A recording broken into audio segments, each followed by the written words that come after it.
നാരായണ നാരായണ നാരായണ നാരായണ. ഓം ജന്മാതിസ്യതോന്വയാതിതരതശ്ചാർത്തേഷ വിജ്ഞസ്വരാട് തേനേ ബ്രഹ്മഹൃദായ ആദികവയേ മുഹ്യന്തിയൽ സൂരയ തേജോവാരിമൃതാം യഥാ വിനിമയോ യത്ര ത്രിസർഗോ മൃഷാ ധാംനാ സ്വേന സദാ നിരസ്തകുകകം സത്യം പരം ധീമഹി. ശ്രീ ഗുരുവായൂരപ്പാ ശരണം. സദാശിവസമാരംഭാം ശങ്കരാചാര്യമധ്യമാം അസ്മദാചാര്യപര്യന്താം വന്ദേ ഗുരുപരമ്പരാം. ഗുരവേ സർവലോകാനാം ഭിഷജേ ഭവരോഗിണാം നിധയേ സർവവിദ്യാനാം ദക്ഷിണാമൂർത്തയേ നമോ നമഃ. പാർവതീപതയേ ഹര ഹര മഹാദേവ. ലക്ഷ്മീപ്രദാനസമയേ നവവിദ്രുമാഭാം വിദ്യാപ്രദാനസമയേ ശരദിന്ദുശുഭ്രാം വിദ്വേഷിവർഗവിജയേ പിതമാലനീലാം ദേവീം ത്രിലോകജനനീം ശരണം പ്രപദ്യേ. സർവചൈതന്യരൂപാം താം ആദ്യാം വിദ്യാം ച ധീമഹി ബുദ്ധിം യാന്ന പ്രചോദയാത്. ജഗദംബികാസ്മരണം ശ്രീമഹാദേവീ നമഃ. സർവമംഗളമംഗല്യേ ശിവേ സർവാർത്ഥസാധികേ ശരണ്യേ ത്രംബകേ ഗൗരി നാരായണി നമോസ്തുതേ. ജഗദംബികാസ്മരണം ശ്രീമഹാദേവീ നമഃ. മാരംകുളങ്ങര ഭഗവതിയുടെ മടിത്തട്ടിലിരുന്നു കൊണ്ട് 42ാമത് അഖില ഭാരത ഭാഗവത സത്രം വളരെ ഭംഗിയായിട്ട് മുന്നോട്ട് പോയിക്കൊണ്ടിരിക്കുന്നു. അങ്ങനെ ഭക്തജനങ്ങൾ പാരായണവും കഥകളൊക്കെ കേട്ട് ആനന്ദിക്കുന്നു. അനേക ആചാര്യശ്രേഷ്ഠന്മാർ തത്വാർത്ഥങ്ങളിലൂടെ ഭാഗവത കഥകളെ ഉത്ബോധിപ്പിച്ച് തരുന്നു. ജീവിതത്തിൽ വളരെ ദുർലഭമായിട്ടുള്ള ഒന്നാണ് സത്സംഗം എന്ന് പറയുന്ന വസ്തു. സത്സംഗം നമുക്കുണ്ടാവണം. ഇതിപ്പോൾ ഒരു സത്സംഗമാണ്. ഭാഗവതത്തിലെ കഥകളൊക്കെ എല്ലാവർക്കും അറിയാം, എല്ലാവരും ധാരാളം കേട്ടിട്ടുള്ളതാണ്. എന്നാലും ഈ കഥകൾ വീണ്ടും വീണ്ടും നമ്മൾ കേട്ടുകൊണ്ടിരിക്കണം. കാരണം ഈ കഥകൾക്കൊരിക്കലും ഒരു പഴയത് എന്ന് പറയാറില്ല എന്നാണ്. പുരാണം എന്ന് പറയുന്നുണ്ടെങ്കിൽ തന്നെ അല്ലേ, പുരാണം എന്ന് പറഞ്ഞാൽ തന്നെ പുരാഭിനവം ഇതി പുരാണം എന്നും പുതിയതായിട്ട് നിലനിൽക്കണമെന്നർത്ഥം. അല്ലാതെ പഴയത് എന്നൊരർത്ഥം പുരാണത്തിനില്ല. നവം നവാണ് പുരാണം. ഇപ്പം എത്ര കാലമായി നമ്മൾ കർക്കിടക മാസത്തിൽ രാമായണം നമ്മൾ പാരായണം ചെയ്തു തുടങ്ങിയിട്ട്? ഓരോ കർക്കിടക മാസം വരുമ്പോഴും നമുക്കത് പുതിയ കർക്കിടകമായിട്ടാണ് നമുക്ക് വന്നുകൊണ്ടിരിക്കുന്നത്. പഴയത് നമുക്ക് തോന്നാറില്ല. നമുക്ക് പണ്ട് കുറച്ചു കാലം മുമ്പ് ഈ കർക്കിടക മാസത്തെയൊക്കെ പഞ്ഞമാസം എന്നാണ് പറയാറ്. പക്ഷേ പിന്നീട് ഹിന്ദുക്കൾക്ക് തന്നെ തോന്നി ഇത് പഞ്ഞമാസമല്ല പുണ്യമാസമാണെന്ന് തോന്നിയതാണ് അല്ലേ. അങ്ങനെ ഇപ്പോൾ കർക്കിടക മാസം എന്തായി തീർന്നു? പുണ്യമാസമായിട്ട് തീർന്നു. ഇങ്ങനെ ഈ കഥകളിലൂടെ സാധാരണ ജനങ്ങളെ വേദാർത്ഥങ്ങളിലേക്ക് എത്തിക്കുക. അതായത് ഇതിഹാസ പുരാണാഭ്യാം വേദം സമുപബൃംഹയേ എന്നാണ്. വേദങ്ങൾ ഭാരതത്തിൽ പറയും വേദങ്ങളും ഇതിഹാസങ്ങളൊക്കെ പഠിച്ചിട്ടുണ്ടെങ്കിലും അല്ലേ, വേദങ്ങളൊക്കെ പഠിച്ചിട്ടുണ്ടെങ്കിലും വീണ്ടും പുരാണങ്ങളൊക്കെ പഠിക്കാറുണ്ട്. ഇവിടെ വാൽമീകി മഹർഷി രാമായണം രചിച്ച് 2 ഇതിഹാസങ്ങളാണ് നമുക്ക്. ഒന്ന് ഭാരതം, ഒന്ന് ആദ്യകാവ്യം വായിക്കുന്ന രാമായണം. ഈ രാമായണം അദ്ദേഹം സീതയുടെ രാമൻ്റെ പുത്രന്മാരായിരിക്കുന്ന ലവനെയും കുശനെയും വേദങ്ങളൊക്കെ അഭ്യസിപ്പിച്ചതിന് ശേഷം എന്ത് പഠിപ്പിച്ചു? രാമായണം. അദ്ദേഹം എഴുതിയ രാമായണം പഠിപ്പിച്ചതാണ്.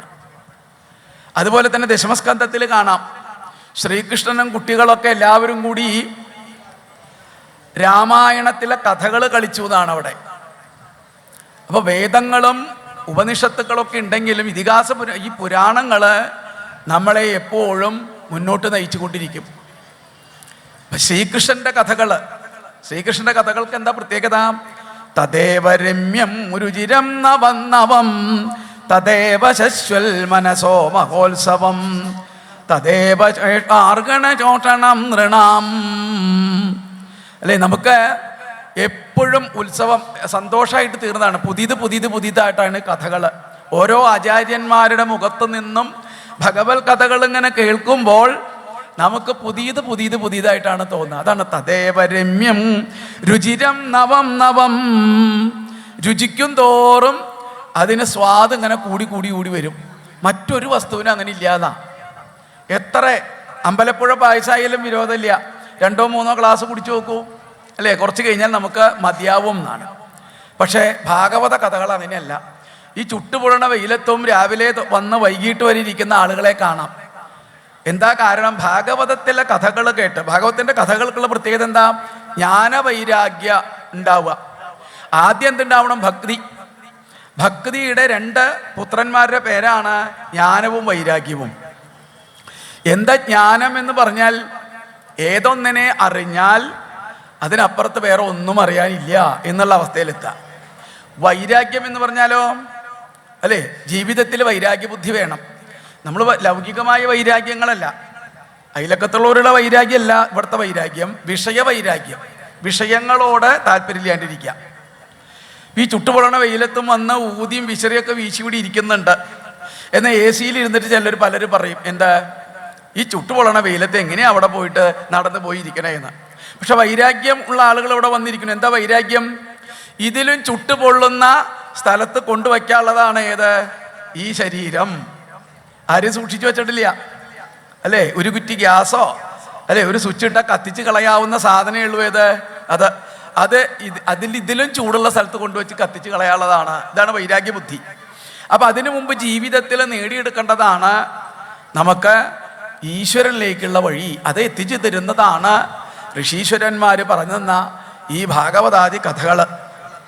അതിൽ പല കഥകളും ഉദാഹരണ സഹിതം നമുക്ക് പറഞ്ഞു തരും.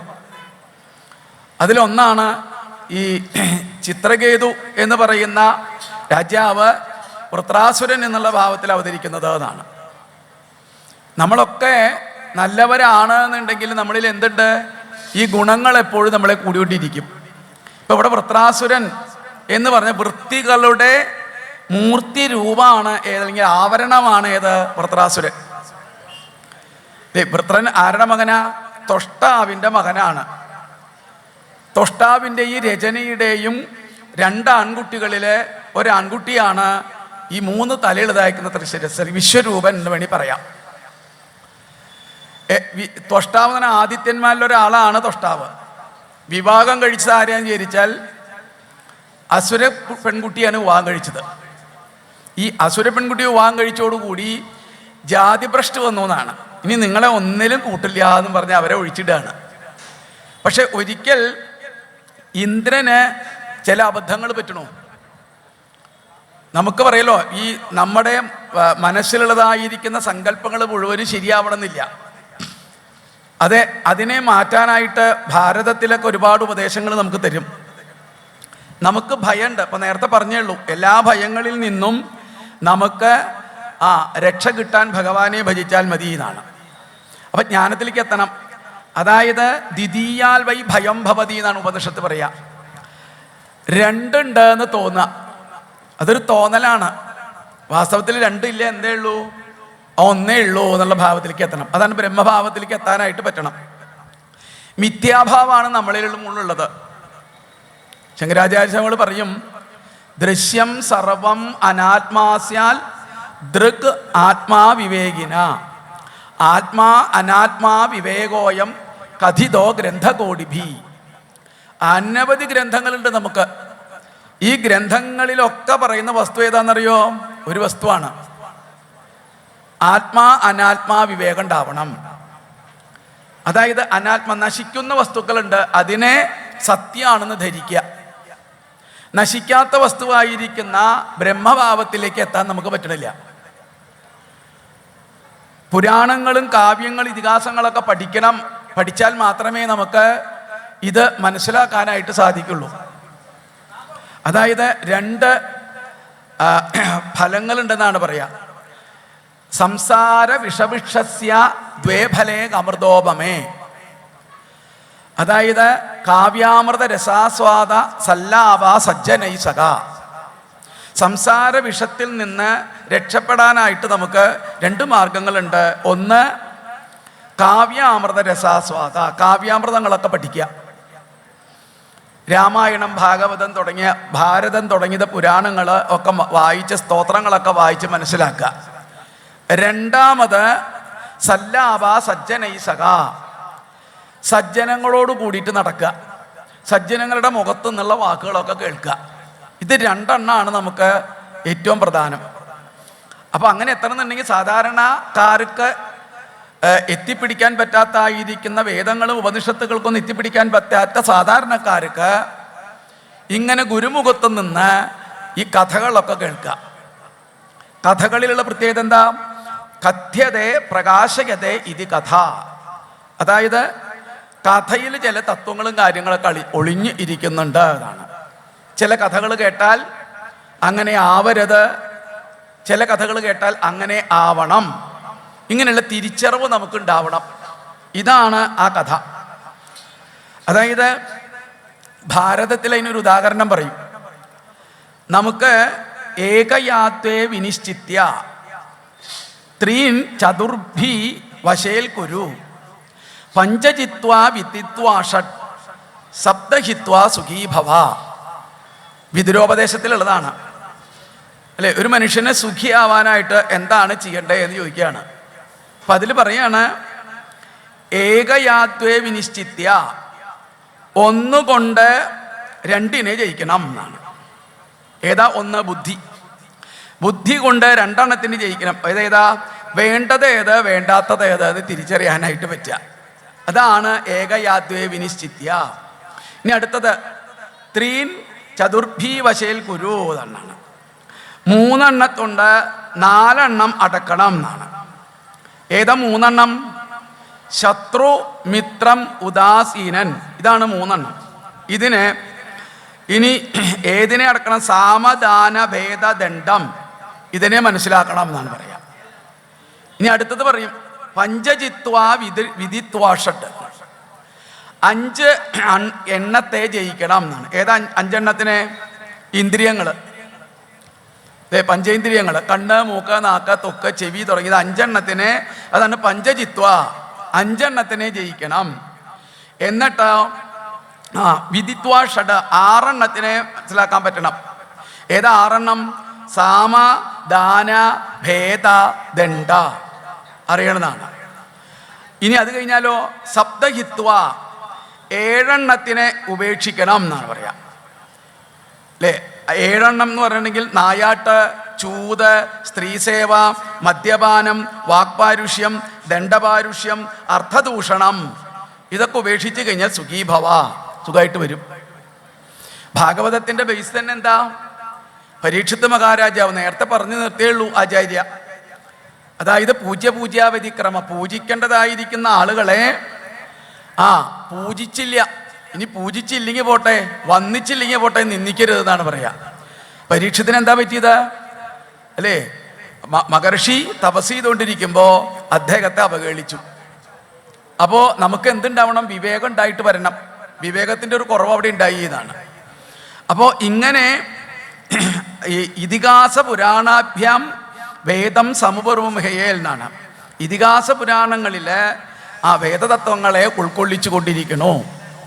ഇനി വൃത്തികളുടെ രൂപമാണ് വൃത്രാസുരനായിട്ട് ആവരണമായിട്ട് വരികയാണ്. സത്ത്, ചിത്ത്, ആനന്ദ, നാമ, രൂപം, ഇങ്ങനെയാണ് ആറുകളിൽ. സത്ത്, ചിത്ത്, ആനന്ദം. ഭാഗവതം തുടങ്ങുമ്പോൾ തന്നെ ഒരു സ്തുതിയാണ്. സച്ചിദാനന്ദ രൂപായ വിശ്വോൽപത്യാദിഹേതവേ താപത്രയ വിനാശായ ശ്രീകൃഷ്ണായ വയം നുമാം. സത്ത്, ചിത്ത, ആനന്ദസ്വരൂപനാണ് ഭഗവാൻ. സത്ത് എന്ന് പറയാൻ എന്താ? നമ്മൾ സത്താണോ? നമ്മൾ സത്തിലേക്ക് എത്തിയിട്ടില്ല. നമ്മൾ സത്തിലേക്ക് എത്തിയെങ്കിൽ നമ്മളെ വീട്ടിൽ എന്താ വിളിക്കുക? പുറത്തൊരു അക്ഷരം കൂടെ ചേർക്കും. ആ സത്ത എന്നാണ് വിളിക്കാറ് എന്നാണ് അല്ലേ? സത്തല്ല. എന്നാൽ ഭഗവാൻ ആരാ? സത്ത് എന്നാണ്. ഭഗവാൻ പ്രകാശസ്വരൂപമാണ്. ഭഗവാന്റെ പ്രകാശത്തിന് ഒരു കുറവുമില്ല. എന്നാൽ നമ്മുടെ പ്രകാശത്തിനോ കുറവുണ്ട് അല്ലേ? ഇനി ഭഗവാൻ ആനന്ദ സ്വരൂപാണ്. അവിടെ ഇരുന്ന് ഈ വിഗ്രഹങ്ങളൊക്കെ കാണുമ്പോൾ എന്താ ആനന്ദം നോക്കൂ. ഏത് കൃഷ്ണനെയാ നോക്കുക എന്നാണ് അല്ലേ? നിറച്ച് കൃഷ്ണന്മാരായിരിക്കുന്നത്. ഭഗവാന്റെ രൂപ ആനന്ദമുണ്ട്. ഭഗവാൻ ആനന്ദ സ്വരൂപാണ്. എന്നാൽ നമ്മളൊക്കെയോ ദുഃഖസ്വരൂപ. ദുഃഖമില്ലാത്തവരാരെങ്കിലും ഉണ്ടോ? ദുഃഖമില്ലാത്തവരൊന്ന് കൈ പൊന്തിക്കൂ എന്ന് പറഞ്ഞിട്ടുണ്ടെങ്കിൽ അതെന്നെ കൈ പൊന്തിച്ചെന്നോണം. ആ ദുഃഖമാണ്. ദുഃഖമില്ലാത്തവരാരും ഇല്ല എന്നാണ് പറയുക. അപ്പോൾ ഭഗവാൻ സച്ചിദാനന്ദ സ്വരൂപമാണ്. അതാണ്. അപ്പോൾ ഈ സത്ത് ചിത്ത് എന്ന് പറയുന്നത് ബ്രഹ്മസ്വരൂപം. ഇനി നമ്മളിപ്പോൾ എങ്ങനെയാണ് ആരാധിക്കുന്നത്? നാമത്തിലൂടെയും രൂപത്തിലൂടെയും. നാമം ഒരു രൂപം എന്ന് പറഞ്ഞാൽ മായയുടെ രൂപമാണ് എന്നർത്ഥം. അതാണ് ആ രൂപത്തെ. അപ്പോൾ നാമം, രൂപം, വാണി, ഇത് മായ. ഈ നാമവും രൂപത്തിലും വാണിയിൽ പെട്ടുപോയി. ഈ സ്കന്ധത്തിൻ്റെ പേര് തന്നെ പോഷണം എന്നാണ്. 10 ലക്ഷണങ്ങളാണ് ശ്രീമദ് ഭാഗവത്തിന്. സർഗം, വിസർഗം, സ്ഥാനം, പോഷണം, ഊതി, മന്വന്തരം, ഈശാനകഥ, നിരോധം, മുക്തി, ആശ്രയം. 10 ലക്ഷണം. ഇതിൽ ഷഷ്ഠസ്കന്ധത്തിലെ കഥ പറയുമ്പോൾ പോഷണം എന്നാണ് പറയുക, അല്ലെ? പോഷിപ്പിച്ചു കൊണ്ടുവരിക. അതെങ്ങനെ വേണം അല്ലേ? നാമവും രൂപവും. ഇപ്പം നമ്മളെന്താ നാമം രൂപമുണ്ട് എന്നാണ് അല്ലേ? എന്താ രൂപം? കരിമൂകിൽ വർണ്ണൻ്റെ അല്ലേ? ആ രൂപം മുഴുവനും നമ്മുടെ മനസ്സിലുണ്ടാവണം എന്നാണ്. ഈ നാമരൂപങ്ങൾ ഏതാ? നാമം സഹസ്രനാമം വേണ്ടതുണ്ട്. ഇപ്പം നാമവും രൂപവുമായ അജാമിളൻ എന്ത് വിട്ടു? ഈ നാമം, രൂപം, വാണി അതിൽ വിട്ടുപോയി. നാമവും രൂപവും വാണിയിൽ നിന്നും മായയിൽ നിന്ന് ജയിക്കാൻ പറ്റണം. അതിനെന്ത് വേണം? ഒരു ഗുരുപദേശം വേണം. ഒരു ഗുരുപദേശം വേണം. ഇന്ദ്രനെ പറ്റിയ അമളിയാണ് ഇവിടെ പറയണത്. ഇന്ദ്രൻ അല്ലേ? നമ്മുടെ കൈകളുടെയൊക്കെ ദേവതയാണ് ഇന്ദ്രൻ. ഈ കൈകളുടെ പ്രത്യേകത എന്താ? കൊടുക്കുക, വാങ്ങുക, എടുക്കുക, കഴിക്കുക അല്ലേ? വേണമെന്ന് പറയുക, വേണ്ടാന്ന് പറയുക, കൈ കൊണ്ട് പറയാൻ പറ്റുന്നതാണ് അല്ലേ? ഒരാളോട് വരാൻ പറയണമെങ്കിൽ വാക്കൊന്നും വേണ്ട, ഇങ്ങനെ കാണിച്ചാൽ മതി എന്നാണ് അല്ലേ? പൊക്കോളാൻ പറയാനും മതി എന്നാണ് അല്ലേ? ഇങ്ങനെ എല്ലാം പറ്റും. അപ്പോൾ ഈ കൈകളുടെ ഇരിപ്പാണ് ഇന്ദ്രൻ. ഇന്ദ്രനെ പറ്റിയ അബദ്ധം എന്താ? ഗുരുവിനെ അവഹേളിച്ചു എന്നർത്ഥം. ഗുരു എന്ന് പറഞ്ഞാൽ ഗുസ്തു അന്ധകാരത്വാ രുസ്തു നിരോധക. അന്ധകാര നിരോധത്വാൽ ഗുരു ഇത്യഭിധീയത്തെ അല്ലെ? അജ്ഞാനത്തിൽ നിന്നും ജ്ഞാനമാർഗം കാണിച്ചു തരുന്നതാണ് ഗുരു. ആ ഗുരുവിനെ അവഹേളിച്ചു. ഇന്ദ്രനെ പറ്റിയ നമ്മൾ ഈ ഗുരുനാഥൻ്റെ അനുഗ്രഹത്താൽ ഇന്ദ്രൻ തൻ്റെ ശചീദേവിയോടുകൂടി ഇന്ദ്രലോകത്ത് എല്ലാവരും സ്തുതിച്ചുകൊണ്ട് പാടിക്കൊണ്ടിരിക്കുന്ന സന്ദർഭത്തിൽ ഗുരുനാഥൻ അകലേന്ന് വരുന്നു. ആ ഗുരുനാഥൻ വരണത് കണ്ടപ്പോൾ ഒരു വിഷമം തോന്നി. ഈ ഗുരുനാഥൻ വരുമ്പോൾ എങ്ങനെ വേണം? നേരത്തെ പൂജ്യാവതിക്രമം എന്ന് പറഞ്ഞു അല്ലേ? പൂജിക്കേണ്ട ആളുകളെ പൂജിച്ചില്ലെങ്കിൽ തന്നെ ദുരിതങ്ങൾ വന്നു ചേരും എന്നാണ്. അത് നമുക്കൊക്കെ ഉണ്ട് ദുരിതങ്ങൾ. ഇപ്പോൾ വീട്ടിലുമുണ്ട് പൂജിക്കേണ്ട ആളുകൾ. വീട്ടിലാരെയൊക്കെ പൂജിക്കണം? അച്ഛൻ, അമ്മ, മുതിർന്ന ആളുകളൊക്കെ പൂജിക്കണം എന്നാണ് പറയുക. നമ്മുടെ ഭാരതീയ സംസ്കാരത്തിൽ, സനാതന ധർമ്മത്തിൽ ആദ്യം പറഞ്ഞു കൊടുക്കും മാതൃദേവോ ഭവ, പിതൃദേവോ ഭവ അല്ലെ, ആചാര്യദേവോ ഭവ, അതിഥി ദേവോ ഭവ. ഇതൊക്കെ പറഞ്ഞു പഠിപ്പിക്കും. ഇങ്ങനെയൊക്കെ പറഞ്ഞു പഠിപ്പിച്ച് വളർന്നു വരുന്ന ഒരു കുട്ടി വഴിതെറ്റി സഞ്ചരിക്കുമോ? അതാണ് ഈ സനാതനധർമ്മത്തിൻ്റെ ഒരു പ്രത്യേകത. ഗുരുകുല വിദ്യാഭ്യാസം ഇല്ലാണ്ടായോട് കൂടിയിട്ടാണ് ഇന്ന് പഠിക്കാൻ പോണ കുട്ടികൾ കൊല്ലും കൊലയും ആയുധമൊക്കെ ആയിട്ട് നടക്കുന്നത് എന്നർത്ഥം. ഗുരുകുല വിദ്യാഭ്യാസം ഇല്ല. പണ്ട് ഗുരുകുല വിദ്യാഭ്യാസം കഴിഞ്ഞ് പുറത്തേക്ക് ഇറങ്ങുന്ന ഒരു വിദ്യാർത്ഥി 100 കൊല്ലം വരെ ജീവിക്കേണ്ട എല്ലാ കാര്യങ്ങളും മനസ്സിലാക്കും. അതാണ് അന്നത്തെ വിദ്യാഭ്യാസത്തിൻ്റെ പ്രത്യേകത. ഇന്ന് അങ്ങനെയല്ല അല്ലേ? ഇന്നിപ്പോൾ വിദ്യാലയം തന്നെ എന്തായി തീർന്നു? ക്രോധാലയമായി തീർന്നു അല്ലേ? വിദ്യാലയം തന്നെ മരണാലയങ്ങളായിട്ട് തീർന്നു എന്നാണ്. വിദ്യ എന്ന് പറഞ്ഞാൽ എന്താ? സരസ്വതിയുടെ ആലയങ്ങളൊക്കെ കൊല്ലും കൊലയായിട്ട് തീർന്നു. എന്താ കാരണം? സനാതനധർമ്മത്തിന് ചില ചുതികൾ ഇങ്ങനെ സംഭവിക്കുമ്പോൾ ഇങ്ങനത്തെ അക്രമങ്ങളൊക്കെ വന്ന് വർദ്ധിക്കും. ഇന്ദ്രനിവിടെ പറ്റിയത് എന്താണെന്ന് ചോദിച്ചാൽ ഗുരുനാഥനെ അവഹേളിച്ചു. ഇതോടുകൂടി ഇന്ദ്രന് അനവധി ദോഷങ്ങൾ വന്നു പറഞ്ഞു. അങ്ങനെ ഇന്ദ്രൻ്റെ ഐശ്വര്യങ്ങളൊക്കെ പോവാണ്. ഇന്ദ്രൻ അപ്പോൾ നേരത്തെ പറഞ്ഞ തൊഷ്ടാവ് എന്ന് പറയുന്ന ഇവരുടെ ബന്ധുക്കളെ ചെന്ന് വിളിച്ചു, വേണ്ട ഐശ്വര്യങ്ങളും കാര്യങ്ങളൊക്കെ ഉണ്ടാവാൻ വേണ്ടിയിട്ട്. അങ്ങനെ തസ്യാസൻ വിശ്വരൂപസ്യ ശിരാം സ്ത്രീ ത്രീണി ഭാരത. 3 തലയാണ് ഈ വിശ്വരൂപന്. അതായത് സോമം കഴിക്കാൻ, മദ്യം കഴിക്കാൻ, അതുപോലെ തന്നെ ഭക്ഷണം കഴിക്കാൻ, ഇതിനൊക്കെ കൂടി എല്ലാം കൂടിയിട്ടുണ്ട് 3 തല. രാമായണത്തിലേക്ക് നോക്കിയാൽ രാവണന് 10 തലയാന്നാണ് അല്ലേ? രാവണൻ ഈ 10 തല കൊണ്ട് 10 കാര്യങ്ങൾ ചെയ്യും. ഇവിടെ തൃശിരസ് 3 തല കൊണ്ട് ഈ കാര്യങ്ങളൊക്കെ ചെയ്യും. പക്ഷേ രാവണനേക്കാളും ത്രിശിരസിനേക്കാളും ഒക്കെ കേമന്മാരാണ് ആര്? നമ്മള് ഈ പറഞ്ഞ കാര്യങ്ങളൊക്കെ രാവണൻ 10 തല കൊണ്ട് ചെയ്യണ കാര്യം നമ്മൾ ഒരൊറ്റ തല കൊണ്ട് ചെയ്യുന്നതാണ് അല്ലേ? എന്തൊക്കെയാ ചെയ്തു തീർക്കാന്നാണ് ഈ തല കൊണ്ട്. അപ്പൊ ആരെ ശരിക്ക് രാവണനേക്കാളും കേമന്മാരാണ് നമ്മളൊക്കെ അല്ലേ? അപ്പൊ അങ്ങനെ അദ്ദേഹത്തിൻ്റെ അടുത്ത് ഇന്ദ്രൻ ചെന്നു, സഹായം അഭ്യർത്ഥിച്ചു. എന്നാൽ ശരി, ഐശ്വര്യങ്ങളൊക്കെ ഉണ്ടാവാൻ വേണ്ടി ഞാൻ വരാമെന്ന് പറഞ്ഞുകൊണ്ട് തൊഷ്ടാവ് തൻ്റെ മകനായിരിക്കുന്ന തൃശിരസിനെ പറഞ്ഞു വിട്ടു. തൃശിരസ് ഇവിടെ വന്ന് ഇദ്ദേഹത്തിൻ്റെ ചെലവിൽ ഇന്ദ്രൻ്റെ നേതൃത്വത്തിൽ യജ്ഞങ്ങൾ ചെയ്യാനായിട്ട് തുടങ്ങി. ഈ യജ്ഞം തുടങ്ങി കുറച്ച് കഴിഞ്ഞപ്പോഴാണ് അവിടെ ഈ ഇദ്ദേഹത്തിന് ഈ തൃശിരസിന് തൻ്റെ ബന്ധുക്കളോട് കുറച്ച് അടുപ്പം തോന്നിയതാണ്. അങ്ങനെ തൻ്റെ അമ്മ വീട്ടുകാർക്ക്, അസുരന്മാർക്ക് ഹവിസ് സമർപ്പിക്കുന്നു. ഇന്ദ്രന് പെട്ടെന്ന് ദേഷ്യം വന്നു. ഇന്ദ്രൻ ആയുധെടുത്തുകൊണ്ട് തൃശിരസിനെ ആക്രമിച്ചു. ഇതോടുകൂടി അദ്ദേഹത്തിന് ബ്രഹ്മഹത്യാപാപം വന്നു ചേർന്നു. ഇനി ബ്രഹ്മഹത്യാപാപം ഇന്ദ്രൻ 3 പ്രാവശ്യം പ്രാപിക്കും. കുറച്ച് കഴിഞ്ഞാൽ വൃത്രാസുരനും ബ്രഹ്മഹത്യാപാപം ഇതോട് വരുന്നുണ്ട്. 2 പ്രാവശ്യം അദ്ദേഹത്തിന് വരുന്നുണ്ട്. ഒന്ന് വൃത്രാസുരനെ കൊല്ലുമ്പോഴും വരുന്നുണ്ട്, ഇതുകൂടാണ്ട് ഇപ്പോൾ തൃശിരസിനെ കൊന്നപ്പോഴും വരുന്നുണ്ട്. ഇന്ദ്രന് ഈ ബ്രഹ്മഹത്യാപാപം വന്നപ്പോൾ പിന്നെ അദ്ദേഹം എന്ത് ചെയ്തു? അതിനെ 4 ആക്കി വിഭജിച്ച് 4 ഭാഗമാക്കി കൊടുത്തു എന്നാണ്.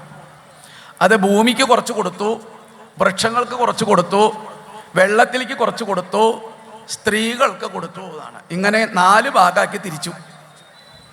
ഈ ഭൂമിയിലെ ഉപകാരപ്രദമല്ലാണ്ട് കിടക്കുന്ന കുറേ സ്ഥലങ്ങളും കാര്യങ്ങളുണ്ട്, ഒന്നിനും പറ്റാത്ത സ്ഥലങ്ങൾ. ഇതൊക്കെ ആ ശാപത്തിൻ്റെ ഫലമാണെന്നാണ് പറയുക. അതുപോലെ തന്നെ വെള്ളത്തിലെ പത, അത് ഈ ബ്രഹ്മഹത്യാപാപത്തിൻ്റെ ഫലമാണെന്നാണ്. വൃക്ഷങ്ങൾക്ക് ഇതൊക്കെ മേടിച്ചെങ്കിലും വൃക്ഷങ്ങൾക്ക് ചില എല്ലാത്തിനും ഓരോ അനുഗ്രഹങ്ങളൊക്കെ കൊടുത്തു. വൃക്ഷങ്ങൾക്ക് കൊടുത്ത അനുഗ്രഹമാണ് വെട്ടിമുറിച്ചാലും നിങ്ങൾ വീണ്ടും മുളച്ച് വരും എന്നാണ്. ഈ വൃക്ഷങ്ങളിലെ കറയാണ് ഏത്? ഈ ബ്രഹ്മഹത്യാപാപം. ഇനി അതൊക്കെ കഴിഞ്ഞ് സ്ത്രീകൾക്ക് കൊടുത്തു 25%. സ്ത്രീകൾക്കുള്ള പ്രത്യേകത എന്താ? അതാണ് രജസ്വലിയാവുക, മാസമുറ എന്ന് പറയുന്നത്. അതാണ്. ദേവസ്ത്രീകൾക്കൊന്നും അങ്ങനെ ഇല്ല. ദേവസ്ത്രീകൾക്ക് അങ്ങനെ മാസമുറയൊന്നും ഇല്ല എന്നാണ്. ഇപ്പം ലക്ഷ്മിയും പാർവതിയും സരസ്വതി ഒന്നും പ്രസവിക്കണേ ഇല്ല എന്നാണ് പറയാം അല്ലേ? അങ്ങനത്തെ കഥകളൊന്നുമില്ല. ഇപ്പോൾ പാർവതിക്ക് ഗണപതി ഉണ്ട്, സുബ്രഹ്മണ്യം ഉണ്ടെന്ന് പറയുന്നുണ്ട്. ഇതൊക്കെ പാർവതി പ്രസവിക്കുന്നതാണോ? അല്ല എന്നാണ് കഥകൾ അല്ലേ? അപ്പോൾ അങ്ങനെ ഈ വിധത്തിൽ കൊടുത്തു സ്ത്രീകൾക്ക്. അപ്പോൾ അവർക്കും ഒരുപാട് അനുഗ്രഹങ്ങളൊക്കെ കൊടുത്തു, സ്ത്രീകൾക്ക് ഒരുപാട് അനുഗ്രഹങ്ങൾ കൊടുത്തു അല്ലേ? മറ്റേ ജീവികൾക്ക് ഇല്ലാത്തതായിരിക്കുന്ന ചില ഗുണങ്ങളൊക്കെ സ്ത്രീകൾക്ക് കൊടുത്തു. അതായത് ഗർഭിണിയായിരിക്കുമ്പോഴും പുരുഷ സുഖം ഉണ്ടാവാനുള്ള അനുഗ്രഹങ്ങൾ കൊടുത്തു. മറ്റു ജീവികൾക്കൊന്നും അങ്ങനെ ഇല്ല. അതുപോലെ തന്നെ ഒരുപാട് അനുഗ്രഹങ്ങൾ സ്ത്രീകളും മിടുക്കുകളാണ്, കുറേ വാങ്ങിച്ചിട്ടുണ്ട് വരങ്ങളൊക്കെ. അങ്ങനെ അതൊക്കെ കഴിഞ്ഞു. അങ്ങനെ ഈ ഇദ്ദേഹം ഇതോടുകൂടി ഇനി എന്താ ചെയ്യുക? ഈ വൃത്രാസുരനെ തൻ്റെ ശത്രുവായി തീർന്നു. ആര്? തൊഷ്ടാവിൻ്റെ മകനായിരിക്കുന്ന തൃശിരസിനെ ഇന്ദ്രൻ കൊന്നോടുകൂടി ബന്ധുക്കളായാലും ഇന്ദ്രൻ്റെ ശത്രുവായിട്ട് തീർന്നു തൊഷ്ടാവ്. നേരിട്ട് ചെന്ന് യുദ്ധം ചെയ്യാൻ പറ്റാത്തത് കൊണ്ട് ഇദ്ദേഹം തൊഷ്ടാവ് മന്ത്രമൊക്കെ ഉച്ചരിച്ചുകൊണ്ട് അല്ലെ മാരണ മന്ത്രങ്ങൾ ഉപയോഗിച്ചതാണ്. അങ്ങനെ അതിലൂടെയാണ് ഈ വൃത്രാസുരൻ എന്ന് പറഞ്ഞ ഒരു പുത്രൻ ഉണ്ടാവുകയാണ്. പുത്രൻ എന്ന് പറഞ്ഞാൽ എന്താ വാക്കിൻ്റെ അർത്ഥം? രാമായണത്തിൽ പറയും അല്ലേ? പുന്നാകമാകുന്ന രകത്തിൽ നിന്നുടൻ തന്നെ താതനെ ത്രാണനം ചെയ്യുകയാൽ പുത്രൻ എന്നുള്ള ശബ്ദം വിളിച്ചു. പുത്രൻ എന്ന് പറഞ്ഞാൽ അച്ഛനെ നരകത്തിൽ നിന്നും കരകയറ്റുന്നവനാണ് ആര്? പുത്രൻ. രാമായണത്തിൽ അത് വൃത്തിയാക്കി നമുക്ക് മനസ്സിലാക്കി തരും രാമൻ്റെ കഥ. അതുപോലെ തന്നെ ഭീഷ്മരുടെ കഥ ഭാരതത്തിൽ അച്ഛൻ്റെ ദുഃഖത്തെ തീർക്കാൻ വേണ്ടി എല്ലാം ഉപേക്ഷിച്ച ആളാണ് ഭീഷ്മർ. അങ്ങനെ എവിടേക്ക് നോക്കിയാലും നമുക്ക് ഈ പുത്രൻ്റെ ധർമ്മം അറിയാനായിട്ട് പറ്റും. വേദവ്യാസ മഹർഷി ദേവീ ഭാഗവതത്തിൽ ആദ്യം തന്നെ അല്ലേ ചിന്തിക്കണ ഭാഗങ്ങൾ പറയും. ഒരു അവസാന നിമിഷത്തിലെ അച്ഛൻ്റെ തലയെടുത്ത് മടിയിൽ വെച്ച് ഗംഗാജലം ഒഴിച്ചുകൊണ്ട് അല്ലേ രാമരാമ എന്നുള്ള മന്ത്രമൊക്കെ ജപിക്കാൻ ഒരു പുത്രൻ വേണം, ഇങ്ങനെ തുടങ്ങിയതുണ്ട്. അതാണ്. അപ്പോൾ ഇതിനൊക്കെ ഒരു പുത്രൻ ഉണ്ടായാലേ പറ്റുള്ളൂ. അപ്പോൾ ഇദ്ദേഹത്തിന് ഒരു പുത്രൻ ഉണ്ടായി. അപ്പോൾ ബ്രിജിനാൽ ദുഃഖത്തിൽ നിന്ന് രക്ഷിക്കാൻ വന്നതുകൊണ്ട് വൃത്രൻ എന്നുള്ള പേരിട്ടു. അങ്ങനെ വൃത്രാസുരൻ കേമനായിട്ട് തീർന്നു.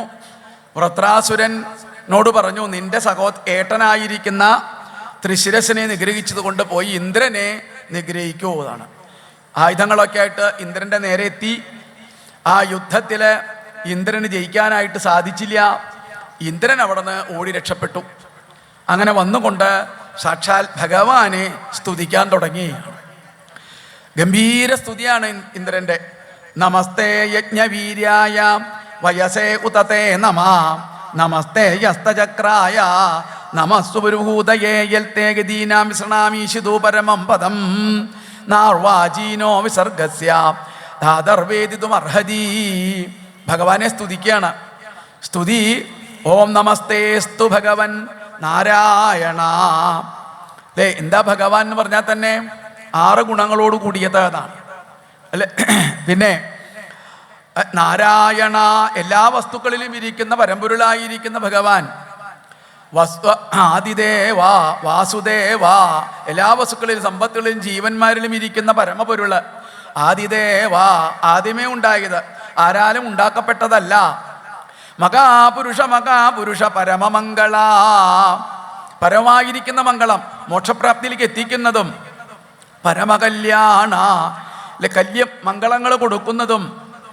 ഏറ്റവും കാരുണികനായിരിക്കുന്ന അല്ലയോ ഭഗവാൻ, അങ്ങേക്ക് നമസ്കാരം നമസ്കാരം നമസ്കാരം.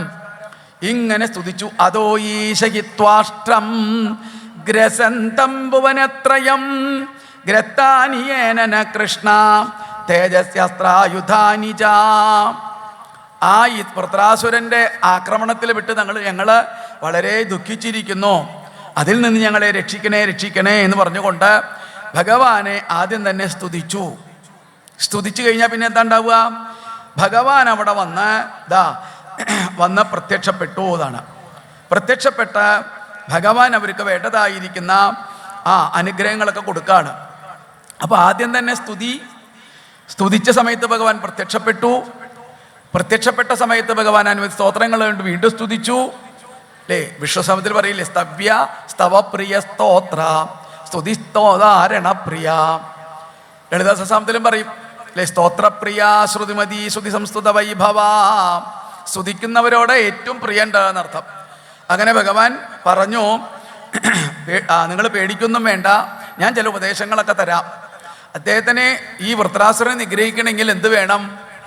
ദദീജി മഹർഷിയുടെ നട്ടല് മേടിച്ചു കൊണ്ടുവന്ന് വിശ്വകർമാവിനെ കൊണ്ടൊരു ആയുധം ഉണ്ടാക്കി അതുകൊണ്ട് നിഗ്രഹിക്കാം എന്ന് പറയാണ്. എളുപ്പമാണോ ഇതൊക്കെ അങ്ങനെ പറഞ്ഞു കഴിഞ്ഞാൽ? അല്ലേ, അതിന് അദ്ദേഹത്തെ എടുത്ത് പോയിക്കോളൂ. ഈ മഹാന്മാരുടെ ലക്ഷണം എന്താ? മഹാന്മാരെപ്പോഴും പരോപകാര എന്നാണ്. പരോപകാരത്തിന് വേണ്ടിയിട്ടാണ് അവരുടെ ജീവിതവും ശരീരമൊക്കെ ഉണ്ടാവുക എന്നാണ്.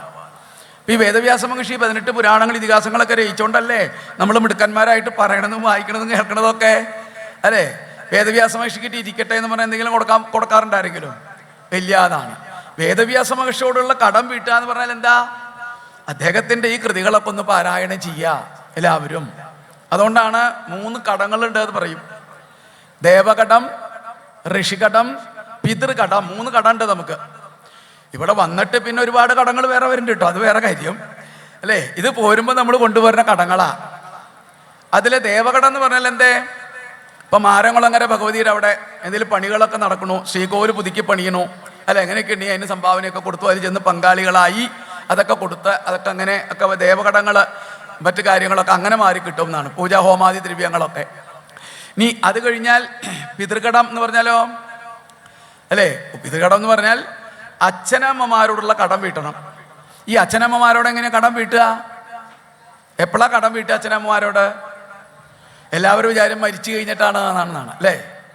മരിച്ചു കഴിഞ്ഞിട്ടല്ല കടം വീട്ടുക. ഒരാളുടെ കടം വീട്ടുമ്പോൾ മേടിച്ചത് ജീവിച്ചിരിക്കുമ്പോൾ തന്നെ തിരിച്ചു കൊടുക്കണ്ടേ അല്ലേ. കുട്ടിയായിരിക്കുന്ന സമയത്ത് തന്നെ വളർത്തി വലുതാക്കി കൊണ്ടുവന്ന് മക്കളൊക്കെ വളർന്ന് വലുതാവുമ്പോൾ അച്ഛനമ്മ എന്തായി ഉണ്ടാവും? തളർന്നുണ്ടാവും അല്ലേ? പ്രഷറ്, ഷുഗറ്, കാലുമവേദന, വാദം, പിന്നെ സ്ട്രോക്ക്, അത് ഇതെന്നൊക്കെ പറഞ്ഞ് ആയിണ്ടാവുന്നതാണ് കുറെ കഴിഞ്ഞപ്പോൾ. അപ്പൊ ഇങ്ങോട്ട് കിട്ടിയതായിരിക്കുന്നതൊക്കെ തിരിച്ചു കൊടുക്കണം അങ്ങോട്ട്. ഇതാണ് പിതൃകടം വീട്ടുക അല്ലേ?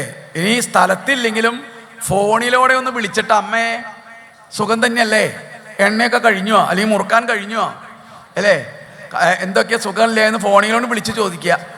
അപ്പൊ അങ്ങോട്ട് കടം വീട്ടുക, അതൊന്ന്. പിന്നെ ശ്രാദ്ധാദി കർമ്മങ്ങളൊക്കെ ഊട്ടുക.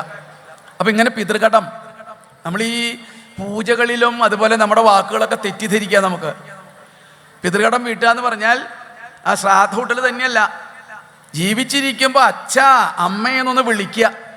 ശ്രീകൃഷ്ണൻ പോലും ഭാഗവത്തിൽ കാണാം, 5 വയസ്സുള്ള കുട്ടിയെ പോലെയാണ് 50 വയസ്സ് കഴിഞ്ഞിട്ടും അച്ഛനമ്മമാരെ അടുത്ത് ചെന്നിരിക്കുക, വിശേഷങ്ങളൊക്കെ ചോദിക്കുക. അതാണ് അങ്ങനെ ആയി നോക്കൂ. എത്ര പ്രായത്തിയാലും അച്ഛനമ്മയ്ക്ക് മക്കളൊക്കെ എന്നും കുട്ടികൾ തന്നെയാണ് എന്നർത്ഥം എന്നാണ്. അപ്പോൾ കടങ്ങളൊക്കെ അങ്ങനെ വീട്ടുക, മരുന്ന് മേടിച്ചു കൊടുക്കുക, അച്ഛനമ്മയും വിളിച്ച് ദിവസേന കാര്യങ്ങൾ അന്വേഷിക്കുക അല്ലേ, അവരോടുള്ള കാര്യങ്ങളൊക്കെ ചെയ്യുക, ഉത്തരവാദിത്തങ്ങൾ ഒക്കെ നിറവേറ്റുക എന്നാണ്. ആ അച്ഛനും അമ്മയ്ക്കും തോന്നണം, എന്താ, എനിക്ക് എൻ്റെ മകനോ മകളോ ഉണ്ട് എൻ്റെ എല്ലാ കാര്യങ്ങളും നോക്കാൻ എന്നുള്ള സനാതന ധർമ്മത്തിൻ്റെ പ്രത്യേകത. അല്ലാതെ വൃദ്ധസദനങ്ങൾ പണിതിട്ട് കൊടുക്കലല്ല പണി അല്ലേ. സനാതന ധർമ്മം നല്ലോണം പഠിക്കണം, അപ്പോഴേ അറിയുള്ളൂ ഉത്തരവാദിത്തങ്ങൾ എന്തൊക്കെയാണ് എന്നുള്ളത്. ഇനി ഋഷികടം വീടാനാണ് രാമായണം ദിവസേന വായിക്കുക. നമ്മുടെ ഒരു ശീലം ഉണ്ടായിരുന്നു അല്ലേ, രാമായണമൊക്കെ രാത്രിയൊക്കെ അത്താഴൂണ് കഴിഞ്ഞാൽ കുറച്ച് നേരമൊക്കെ രാമായണം വായിക്കും. ഇപ്പോൾ രാത്രി ആവണമെന്നില്ല, എപ്പോഴാണ് സൗകര്യം കഴിഞ്ഞാലൊക്കെ വായിക്കാം എന്നാണ്. പിന്നെ എന്തുകൊണ്ട് സമയചിട്ടകളൊക്കെ വന്നുകൊണ്ടെന്ന് ചോദിച്ചാൽ, സമയം നമുക്ക് എപ്പോഴും പരിപാലിക്കണം എന്നാണ് പറയുക. ഭക്ഷണത്തിൽ ചില കുഴപ്പങ്ങളുണ്ടാവും, അപ്പോൾ ചിലപ്പോൾ പുണ്യഗ്രന്ഥങ്ങൾ സ്പർശിക്കാൻ പറ്റില്ല, അങ്ങനില്ലേ. ഞങ്ങൾ അമ്പലത്തിൽ നിന്ന് വരുന്നില്ല എന്നൊരാളോട് ചോദിച്ചു നോക്കും, അയ്യോ ഞങ്ങൾ ഇന്ന് വരുന്നില്ല. അതാണ് എന്താ കാരണം? അങ്ങോട്ട് കടിച്ചാൽ തിരിച്ച് ഇങ്ങോട്ട് കടിക്കുന്ന സാധനം തിന്നുണ്ട് എന്നാണ്. അപ്പോൾ പിന്നെ പോകാൻ പറ്റില്ല അതാണ് അല്ലേ. ഇഴഞ്ഞു പോണതും പറന്നു പോണ സാധനങ്ങളൊക്കെ പിടിച്ചതിന് വന്ന് ആ ഗ്രന്ഥങ്ങളൊക്കെ അങ്ങനെ തൊടാൻ പറ്റില്ല എന്നാണ്. നമ്മൾ പുണ്യഗ്രന്ഥങ്ങളൊന്നും സ്പർശിക്കാറില്ല. അപ്പം പിന്നെന്താ, രാവിലെ നേരത്തെ എഴുന്നേറ്റാൽ എന്താ, ഇതൊന്നും ഉണ്ടാവില്ല അല്ലേ. രാവിലെ നേരത്തെ എഴുന്നേറ്റ കുളിയൊക്കെ കഴിഞ്ഞാൽ സഹസ്രനാമോ നാരായണീയോ ഭാഗവതോ ഒക്കെ ഇങ്ങനെ വായിച്ച് ഈ ഋഷികടങ്ങളൊക്കെ മാറ്റി കളയുക. അപ്പം ഇങ്ങനെ ഇതുണ്ടാകുന്നതാണ് 3 കടങ്ങൾ. ഇവിടെ ഇദ്ദേഹം ഭഗവാൻ പറഞ്ഞു, നിങ്ങൾ ചെന്ന് മഹർഷിയുടെ അടുത്ത് ചെല്ലൂ, അദ്ദേഹത്തിനോട് ചോദിക്കുന്നു. അങ്ങനെ വേഗം അവിടെ നിന്ന് ചെന്നു. ഇന്ദ്രമേവം സമാവിശ്യ ഭഗവാൻ വിശ്വഭാവന. വേഗം തന്നെ അവിടെ ചെന്നു. ഭഗവാൻ അവിടെ നിന്ന് അന്തർദാനം ചെയ്തു. അത് കഴിഞ്ഞ് അവിടെ നിന്ന് പുറപ്പെട്ടു. അങ്ങനെ ആശ്രമത്തിൻ്റെ സമീപത്ത് ചെന്നു. ആശ്രമത്തിൻ്റെ സമീപത്ത് ചെന്നപ്പോൾ ദദ്യം മഹർഷി ഇരിക്കണ കണ്ടു, ദധീജി മഹർഷി ഇരിക്കണ കണ്ടു. അദ്ദേഹത്തിനെ സ്തുതിച്ചു. അദ്ദേഹം ചോദിച്ചു, എന്താ വന്നേന്ന് പറയാണ്. അപ്പോൾ പിന്നെ അദ്ദേഹത്തിനെ സ്തുതിച്ചെന്താണെന്നറിയോ, അങ്ങ് പരോപകാരമൊക്കെ ചെയ്യും, എന്ത് വേണമെങ്കിൽ ആർക്കും വേണമെങ്കിൽ ചെയ്യും എന്നൊക്കെ പറയാണ്. കുറേ സ്തുതിയൊക്കെ കേട്ടപ്പോൾ ദധീജി മഹർഷി ചോദിച്ചു, ഇന്ദ്ര എന്താ ആവശ്യം പറഞ്ഞോളൂ എന്ന് ചോദിക്കുകയാണ്. അപ്പോഴാണ് പറഞ്ഞത്, ഞങ്ങൾ മഹാവിഷ്ണുവിൻ്റെ പ്രേരണയാൽ വന്നതാണെന്നും അങ്ങയുടെ നട്ടെല്ലുകൊണ്ട് വേണം ഒരു ആയുധം ഉണ്ടാക്കിയിട്ട് വൃത്രാസുരനെ നിഗ്രഹിക്കാൻ. ഇതിപ്പോൾ കേട്ടപ്പോൾ ദധീജി മഹർഷിക്ക് ഒന്നും തോന്നിയില്ല. കാരണം എന്താ, പരോപകാരാർത്ഥമിതം ശരീരം, ഈ ശരീരം കൊണ്ട് എന്തെങ്കിലും ഗുണമുണ്ടെങ്കിൽ ആയിക്കോട്ടെ എന്നാണ്. നമ്മളെ ഇതൊക്കെ പഠിക്കുമ്പോൾ നമ്മൾ പറയില്ലേ അല്ലേ, എന്തിനാ, പരോപകാരായ ഫലന്തി വൃക്ഷ. ഈ ചക്കയും മാങ്ങയൊക്കെ ധാരാളം ഉണ്ടായി നിൽക്കുന്നുണ്ട്, ആർക്ക് വേണ്ടിയിട്ടാ അല്ലേ, നമുക്ക് വേണ്ടിയിട്ടാണ് ഫലങ്ങൾ ഉണ്ടാക്കി തരുന്നത്. ഏതെങ്കിലും ഒരാള് ഒരു ചക്ക വെട്ടി 2 ചോള പ്ലാവിന് തിരിച്ചു കൊടുത്തുണ്ടോ? ഒന്നേവരെ കൊടുത്തിട്ടുണ്ടാവില്ല, വെട്ടിയിട്ട് ഇങ്ങോട്ട് കൊണ്ടുവരലേ ഉണ്ടാവുള്ളൂ എന്നാണ് അല്ലേ. അപ്പൊ കൊടുത്തിട്ടില്ല അങ്ങോട്ട്. അതാണ് പരോപകാരായ ഫലന്തി വൃക്ഷ. ഇനി പരോപകാരായ വകന്തി നദ്യ, നദികളൊക്കെ ഇങ്ങനെ അനവരതം ഇങ്ങനെ ഒഴുകിക്കൊണ്ടിരിക്കണം എന്നും. എന്തിനു വേണ്ടിയിട്ടാണെന്നറിയോ, നമ്മൾക്ക് ഉപകാരത്തിന് വേണ്ടിയിട്ട്.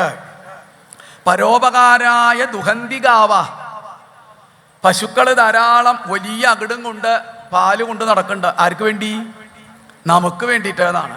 അതിൻ്റെ പാല് മുഴുവനും ആ കുട്ടി കുടിച്ചാൽ ആ കുട്ടിക്ക് ഗ്രഹിണി പിടിച്ച് മരിച്ചു പോവത്.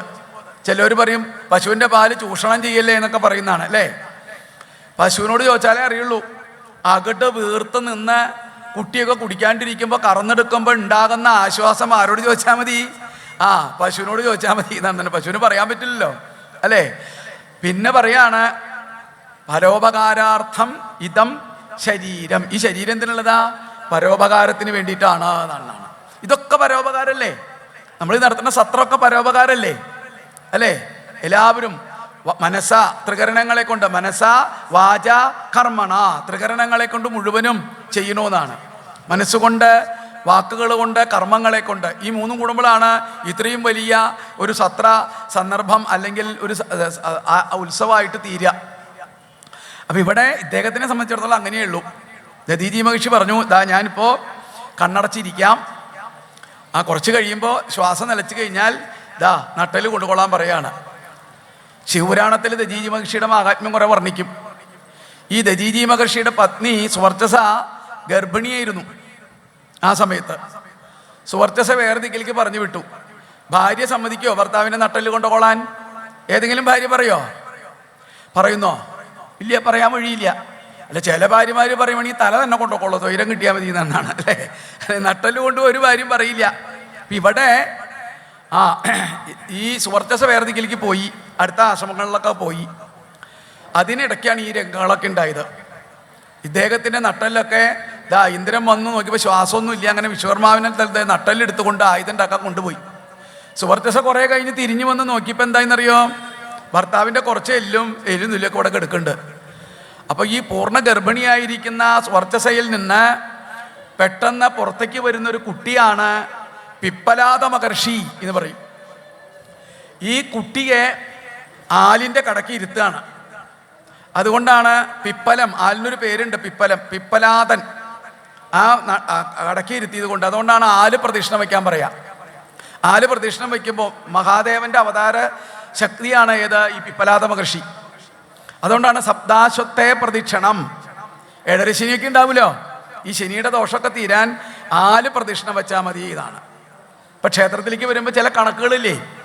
ഏകം വിനായകേ കുര്യാൽ, ദ്വേ സൂര്യേ ത്രീണി ശങ്കരേ, ചത്വാരി ദേവ്യാ വിഷ്ണുശ്ച, സപ്താശ്വത്തെ പ്രദക്ഷിണം.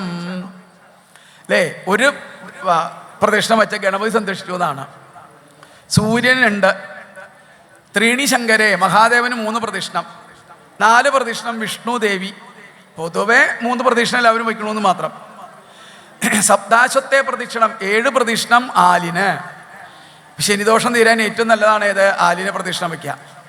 അപ്പോൾ പറയാൻ കാരണം, അങ്ങനെ ഇദ്ദേഹത്തിൻ്റെ നട്ടല് കൊണ്ടുവന്ന് പറഞ്ഞ നേരം കൊണ്ട് ഒരു ആയുധം ഉണ്ടാക്കി കേമനായിട്ട് തീർന്നു. വേഗം വന്ന് ഇദ്ദേഹത്തിന് യുദ്ധത്തിന് വിളിച്ചു. ഗംഭീര യുദ്ധം അങ്ങോട്ട് തുടങ്ങി. ഈ യുദ്ധത്തിലൊന്നും ജയിക്കാനൊന്നും പറ്റണില്ല ഇന്ദ്രന്. അവസാനം വൃത്രാസുരൻ്റെ സൈന്യങ്ങളൊക്കെ ഓടാൻ തുടങ്ങി. പലായാനച്ചൽ മുഖേ വിസർജ്യ, യുദ്ധമുഖത്ത് നിന്ന് എല്ലാവരും ഓടാൻ തുടങ്ങിയപ്പോൾ ഇദ്ദേഹം വിളിച്ചു. ഈ വൃത്രാസുരൻ, ഹേ വിപ്രജിത്തേ നമുജേ പുലോമൻ മയാനർവൻ ചമ്പരമേ ശൃണധ്വം. എന്താ നിങ്ങൾ പേടിച്ച് ഓടുന്നത്? എല്ലാവരും തിരിച്ചു വരുമോ? ജനിച്ചാൽ ഒരിക്കൽ മരിക്കണം എന്നാണ്. ജാതസ്യ മൃത്യു ധ്രുവം ഏഷ സർവദാ. ജനിച്ചാൽ എല്ലാവരും ഒരിക്കൽ മരിക്കും. മരിക്കാണ്ടിരുന്നവർ ഇന്നേവരെ ആരുമില്ല എന്നാണ്, അല്ലേ? മരിക്കാണ്ട് ഇരിക്കുന്ന ആരുമില്ല എന്നാണ്. മരിക്കാണ്ടിരിക്കണം നമ്മൾ. മരിക്കാണ്ടിരിക്കാൻ എന്താ വഴി? കുഞ്ചനമ്പ്യാർ പറഞ്ഞു കൊടുക്കുന്നതാണ്. കുഞ്ചനമ്പ്യാർ ഒക്കെ നടക്കുന്ന സമയത്ത് എല്ലാവരും അങ്ങോട്ടും ഇങ്ങോട്ടും ഓടി നടക്കാൻ ശ്രദ്ധിക്കണില്ല അദ്ദേഹം പറയണതൊന്നും. അപ്പോഴാണ് ഉറക്ക അദ്ദേഹം പറഞ്ഞു, മരിക്കാണ്ടിരിക്കാൻ ഒരു വഴിയുണ്ട് കേട്ടോ എന്ന് പറഞ്ഞപ്പോൾ എല്ലാവരും വേഗം വന്നു, അല്ലേ? മരിക്കാണ്ടിരിക്കാൻ എല്ലാവരും എത്തിയോന്ന് ചോദിച്ചു. എല്ലാവരും എത്തി. മരിക്കാണ്ടിരിക്കാൻ എന്ത് വേണം? ജനിക്കാണ്ടിരിക്കണം എന്നാണ്, അല്ലേ?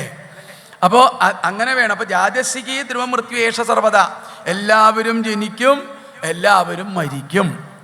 പിന്നെ ഇത് ലോകത്തിൻ്റെ ഒരു നീതിയാണ്. പിന്നെ എന്തിനാ നിങ്ങൾ ഓടുന്നത്? വീണ്ടും വന്നു. ഗംഭീര യുദ്ധം കണ്ട് തുടങ്ങി. ആ യുദ്ധത്തിൽ ആന കരിമ്പൻതോട്ടത്തിൽ കടന്ന പോലെയാണ്. ദേവന്മാരൊക്കെ വാരി വലിച്ച് വിഴുങ്ങാനും അതുപോലെ തന്നെ ചവിട്ടി അരയ്ക്കാനൊക്കെ അങ്ങോട്ട് തുടങ്ങി. ഈ ഇന്ദ്രനെയും ഐരാവതത്തിനെയും ഒക്കെ വൃത്രാസുരൻ അങ്ങനെ തന്നെ വായിലേക്ക് അങ്ങോട്ട് ഇട്ടു എന്നാണ് കഥ. ദേവീഭാഗവത്തിലെ ആ സമയത്താണ് ദേവിയുടെ ഒരു അവതാരമുണ്ട്, ജൃംഭ എന്ന് പറഞ്ഞൊരു അവതാരമുണ്ട്. ദേവിയെ സ്തുതിക്കുന്ന, ഇന്ദ്രാദികൾ ദേവിയെ സ്തുതിക്കുന്ന സമയത്ത് ദേവി ജൃംഭ എന്നുള്ള ഭാവത്തിൽ അവതരിക്കും. കോട്ടുവായി ഇടുക, അങ്ങനെയാണ് കോട്ടുവായി ഉണ്ടായി എന്ന് പറയാനാണ്. അതിൽ രണ്ട് മേൽചുണ്ടിൻ്റെയും കീഴ്ചുണ്ടിൻ്റെ ഇടയിൽ ഇരുന്നു കൊണ്ട് അങ്ങോട്ട് വലുതായ സമയത്ത് ഇന്ദ്രൻ അമൃത് കഴിച്ച കാരണം മരണം സംഭവിച്ചില്ല, വൃത്രാസുരൻ്റെ അകത്തുനിന്ന് പുറത്തേക്ക് ഇങ്ങോട്ട് വന്നു എന്നാണ് കഥ. അങ്ങനെ വീണ്ടും ഗംഭീര യുദ്ധം ഇങ്ങോട്ട് തുടങ്ങി.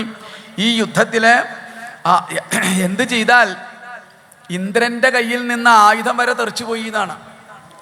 ആയുധം തെറിച്ചു പോയ നേരത്ത് ഈ ഇന്ദ്രനെ വിളിക്കും. ഇന്ദ്രൻ്റെ ഒരു പേരുണ്ട്, ഹരി എന്ന്. ഹരേ എന്നാണ് വിളി. 1-2 പ്രാവശ്യം അങ്ങനെ ആയുധം പോയി, ഹരേ എന്ന് വിളിച്ചു. 3-ാമത് പ്രാവശ്യം ആയുധം പോയപ്പോഴേക്കും എന്തായി, 2 കൈ ശിരസിൽ വെച്ചുകൊണ്ട് ആ ഭഗവാനിലേക്ക് ഭക്തി വന്നു എന്നാണ്. ഹരി എന്നാണ്, ഹരിസ്മൃതി, ഹരിയെ ഓർമ്മ വന്നു എന്നാണ് ഇവിടെ. അഹം ഹരേ തവ പാദൈക മൂല ദാസാനുദാസോ ഭവിദാസ്മി ഭൂയ മനസ്മരേദാസുപതേർഗുണാംസ്തേ ഗൃണീതവാ കർമ്മ കരോതു കായ. 2 കൈ ശിരസിൽ വെച്ചുകൊണ്ട് അഹം ഹരേ തവ പാദൈക മൂലദാസാനുദാസോ, ഭഗവാന്റെ ഭക്തന്റെ ഭക്തനായാൽ മതിയാണ്. കുലശേഖരാളുടെ ഒരു സ്തോത്രമുണ്ട്, അതിൽ പറയും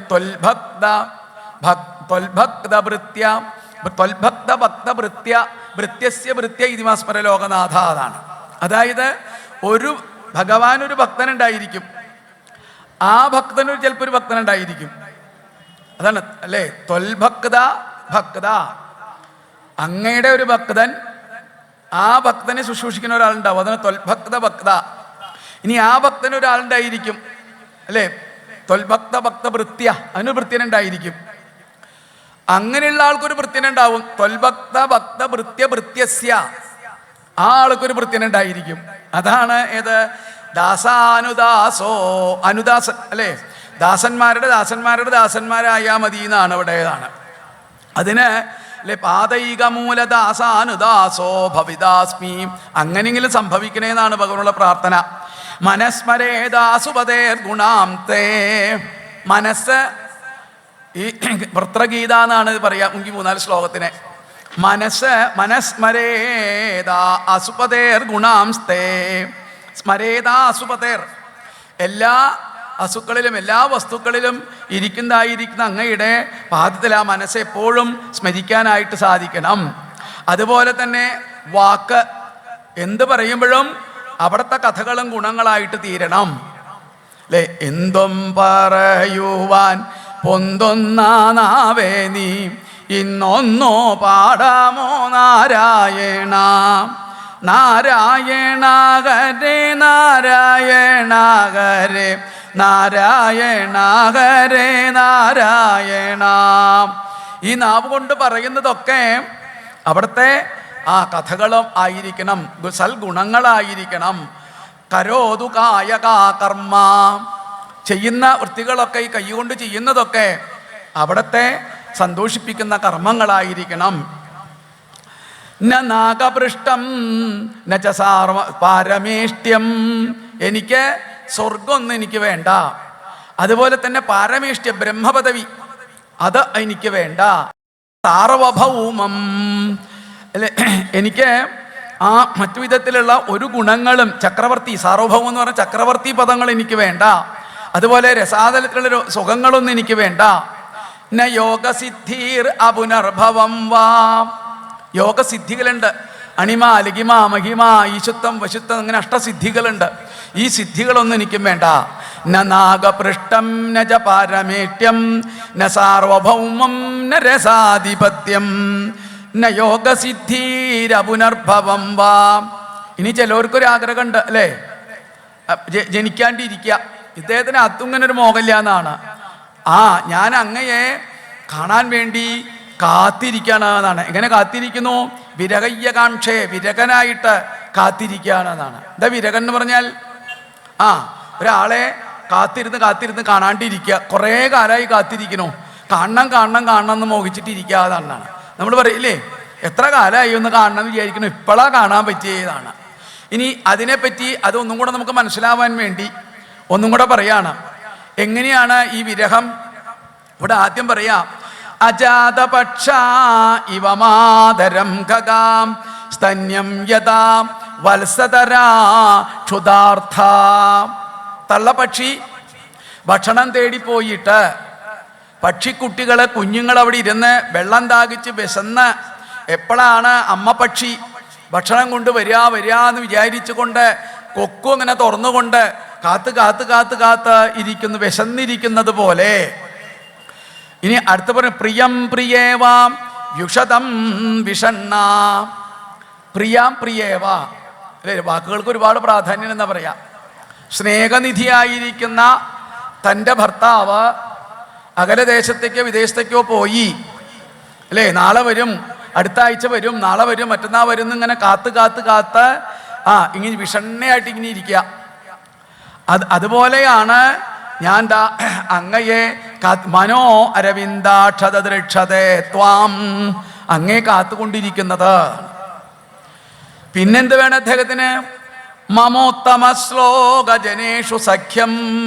ഉത്തമ ശ്ലോകന്മാരായിരിക്കുന്ന ഭഗവാന്റെ ഭക്തന്മാരായിരിക്കുന്ന മഹാജനങ്ങളെ കാണാനും അവരുടെ മുഖത്തു നിന്ന് ഈശ്വര കഥകൾ കേൾക്കാനും അതുപോലെ ഭാഗവത കഥകളൊക്കെ പറയാനും കേൾക്കാനും സ്തുതിക്കാനും ഒക്കെ സാധിക്കണേതാണ്. മമോത്തമ ശ്ലോക ജനേഷു സഖ്യം സംസാരചക്രേ ഭ്രമദ സ്വകർമ്മഭീ. ഇപ്പം ഞാനെവിടെ കിടക്കണത്? സംസാരചക്രത്തിലാണ്. എൻ്റെ കർമ്മങ്ങളെ കൊണ്ട് സംസാരചക്രത്തെങ്കിലും ഉഴലുകയാണ്.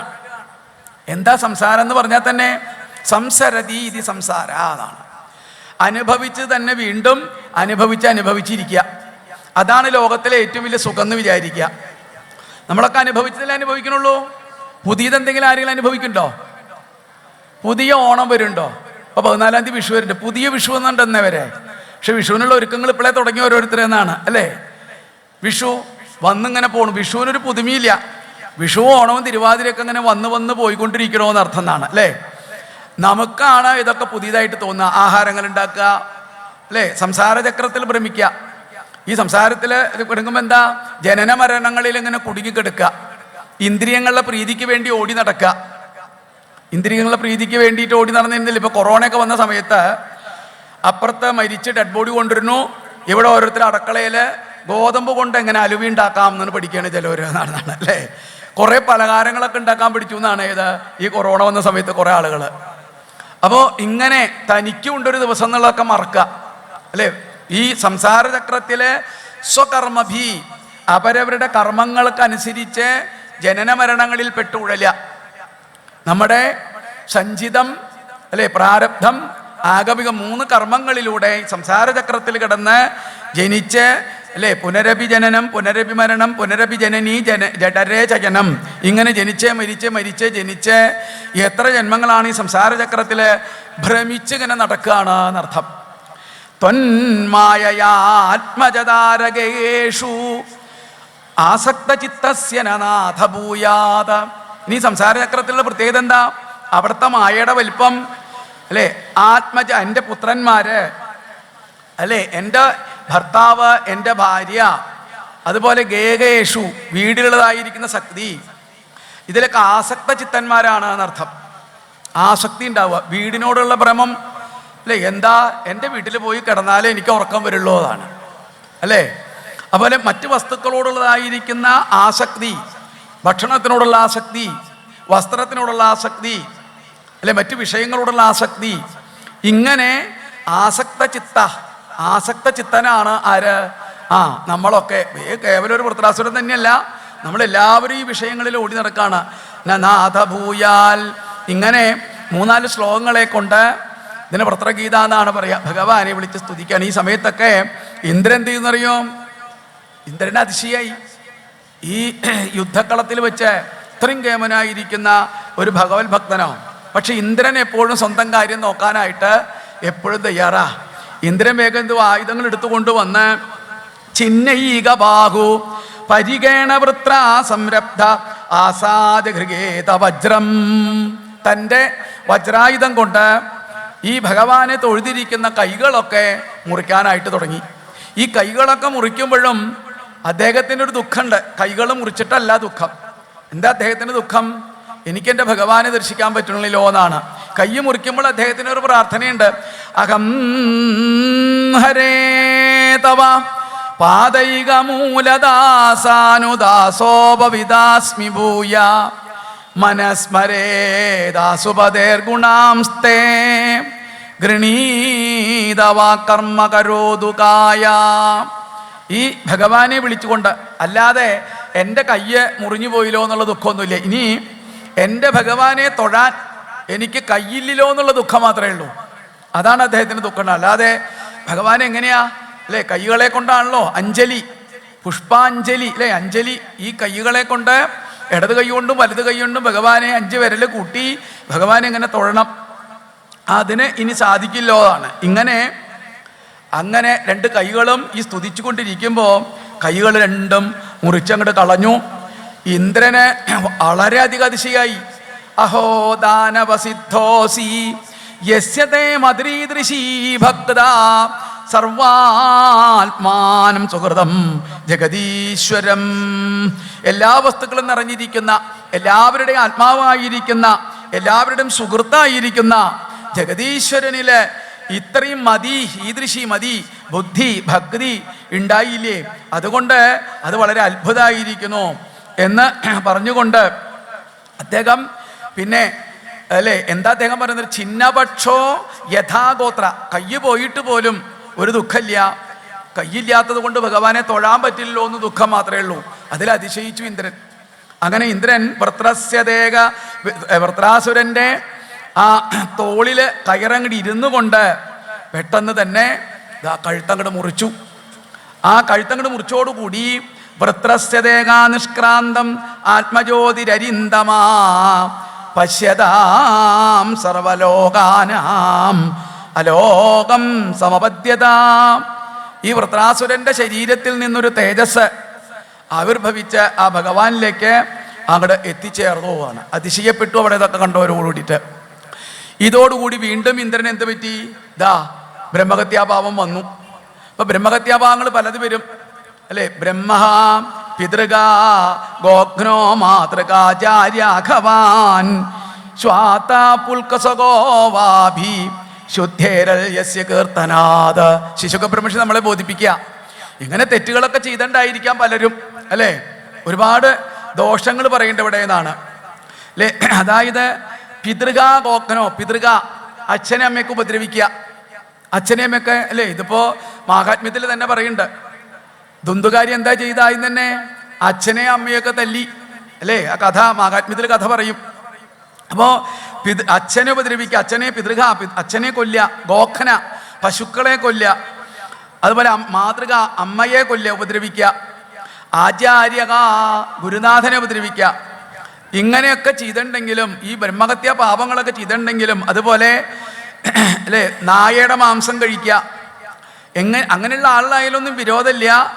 ശുദ്ധേരൻ യസ്യ കീർത്തനാൽ, ഏതൊരുവന്റെ കീർത്തനങ്ങളെ കൊണ്ടാണോ അവരൊക്കെ ശുദ്ധമായിട്ട് തീരും എന്നാണ് അല്ലേ? നാമസങ്കീർത്തനം യസ്യ സർവപാപപ്രണാശനം പ്രണാമോ ദുഃഖശമന തം നമാമി ഹരിം പരം. എന്തിനാ ഭാഗവത കഥകള്? നമ്മുടെയൊക്കെ ദുഃഖങ്ങളെ ഇല്ലാണ്ടാക്കും. മാഹാത്മ്യത്തിൽ ആദ്യം പറയും അല്ലേ? ശ്രീമൽ ഭാഗവതം ശ്രാവ്യം ശോക ദുഃഖ വിനാശനം എന്നാണ് പറയാ അല്ലേ? നമ്മുടെ ശോക ദുഃഖങ്ങളൊക്കെ മാറിക്കിട്ട് ശ്രീമദ് ഭാഗവതം വേണ്ട വിധത്തിൽ ശ്രദ്ധിച്ചു കഴിഞ്ഞിട്ടുണ്ടെങ്കിൽ എന്നാണ്. ഇവിടെ ഇദ്ദേഹത്തിന് വീണ്ടും ആ ബ്രഹ്മഹത്യാപാപം വന്നു. അദ്ദേഹം സ്വർഗലോകത്ത് വന്ന് ഇരിക്കുന്നുണ്ടെങ്കിലും അദ്ദേഹത്തിൻ്റെ പിന്നാലെ ഒരു സ്ത്രീ വരുന്നത് പോലെ ഇങ്ങനെ തോന്നുക. അവിടെ ഒരു ദുഷിച്ച ഗന്ധമുണ്ട്. ഇവിടെ പറയാണ് മീനഗന്ധി അസുഗന്ധേന അല്ലേ? ചീഞ്ഞളിഞ്ഞ് ഉള്ള അവസ്ഥയ്ക്കുന്ന മത്സ്യം ചീഞ്ഞതായിരിക്കുന്ന ഒരു മണം അങ്ങനെ തോന്നുകയാണ് ഇദ്ദേഹത്തിന്. അങ്ങനെ അദ്ദേഹം എന്ത് ചെയ്തു? കൊട്ടാരത്തിൽ ഇരിക്കാൻ പറ്റാണ്ടായി. പെട്ടെന്ന് തന്നെ അവിടെ നിന്ന് രക്ഷപ്പെടുകയാണ്, ഓടി രക്ഷപ്പെടുക. ഒരു സ്വസ്ഥത ഇല്ലാണ്ടായി, ഓടി രക്ഷപ്പെട്ട് പോയി മാനസരസിൽ ചെന്ന് ഒരു താമരയുടെ തണ്ടിൻ്റെ ഉള്ളിൽ ഒളിച്ചിരിക്കുകയാണ്. ഈ സമയത്ത് ഇന്ദ്രലോകം ഭരിക്കാൻ ആളില്ലാണ്ടായി. ഈ സമയത്ത് അവിടെയുള്ള ദേവന്മാരൊക്കെ ഒരു മീറ്റിംഗ് കൂടി.